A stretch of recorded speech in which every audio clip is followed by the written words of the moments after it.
Hi అండి. Welcome to our channel. ఈరోజు ఐశ్వర్య దీపం గురించి తెలుపబోతున్నాను. ఈ ఐశ్వర్య దీపాన్ని ప్రతి శుక్రవారం వెలిగించుకోవడం వలన ఎటువంటి ఆర్థిక ఇబ్బందులున్నా తొలగిపోతాయి.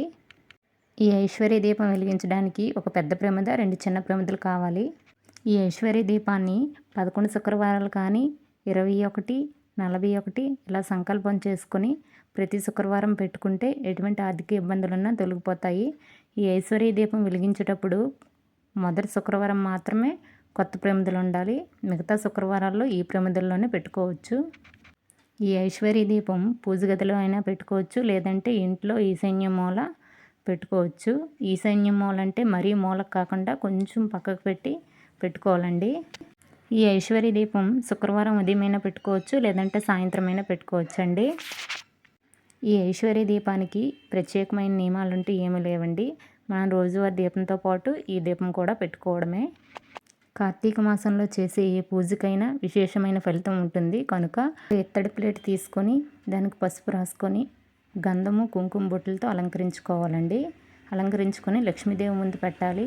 లక్ష్మీదేవి ఫోటో ముందు కానీ విగ్రహం ముందు కానీ పెట్టుకోవచ్చు. తర్వాత ఒక పెద్ద ప్రమిద తీసుకొని దానికి పసుపు రాసి కుంకుమ బొట్టులతో అలంకరించుకోవాలి.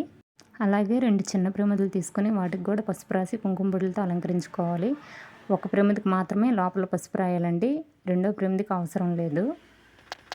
2 గంధపు గిన్నెలు తీసుకొని ఒక గంధపు గిన్నెలో పసుపు, ఒక గంధపు గిన్నెలో కుంకుమ వేసుకొని లక్ష్మీదేవికి ఇరువైపులా పెట్టుకోవాలండి. ఈ గంధపు గిన్నెలు కూడా గంధము, కుంకుమ బొట్టులతో అలంకరించుకోవాలండి. ఇప్పుడు ఈ పెద్ద ప్రమిద నిండా ఉప్పు వేసుకోవాలండి. ఉప్పు అంటే రాళ్ళ ఉప్పు వేసుకోవాలి, మెత్తటి ఉప్పు కాదు. రాళ్ళ ఉప్పు నెగిటివ్ ఎనర్జీని లాగేస్తుందండి. అందువలన ఇంట్లో ఇల్లు తుడిచేటప్పుడు ఓ 2 ఉప్పు గడ్డలు వేసి తుడిస్తే ఇంట్లో ఉన్న నెగిటివ్ ఎనర్జీ మొత్తం పోతుంది. ఈ రాళ్ళ ఉప్పు మీద పసుపు, కుంకుమ, అక్షింతలు, పువ్వులు వేసుకోవాలండి. తరువాత ఒక చిన్న ప్రమిద పెట్టి దాని మీద మరొక చిన్న ప్రమిద పెట్టుకోవాలండి. లోపల పసుపు రాసిన చిన్న ప్రమిద ముందుగా పెట్టుకొని తర్వాత లోపల పసుపు రాయిన ప్రమిద పెట్టుకోవాలి. తరువాత దీపపు కుందులు 2 వైపులా 2 పెట్టుకోవాలి.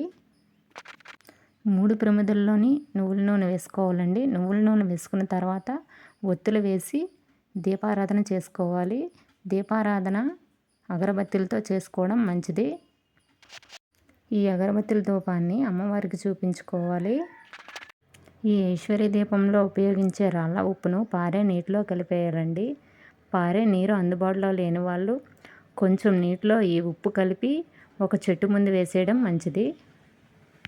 ఈ దీపం వెలిగించిన తర్వాత నైవేద్యంగా స్ఫటిక కానీ పళ్ళు కానీ ఏది ఉంటే అది పెట్టుకోవచ్చండి.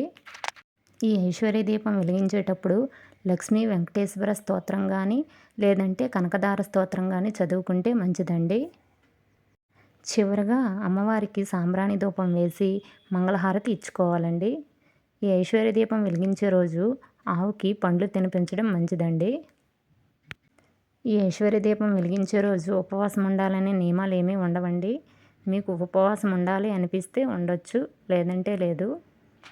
ఈ ఐశ్వర్య దీపాన్ని ఇంట్లో ఎవరైనా వెలిగించుకోవచ్చండి. పెళ్ళైన వాళ్ళైనా వెలిగించుకోవచ్చు, లేదంటే పెళ్ళి కాని వాళ్ళైనా వెలిగించుకోవచ్చండి. మగవాళ్ళు కూడా ఈ ఐశ్వర్య దీపాన్ని వెలిగించుకోవచ్చండి. ఓకే అండి. ఈ వీడియో కనుక మీకు నచ్చినట్లయితే ప్లీజ్ లైక్ చేసి, షేర్ చేసి, సబ్స్క్రైబ్ చేసుకోండి.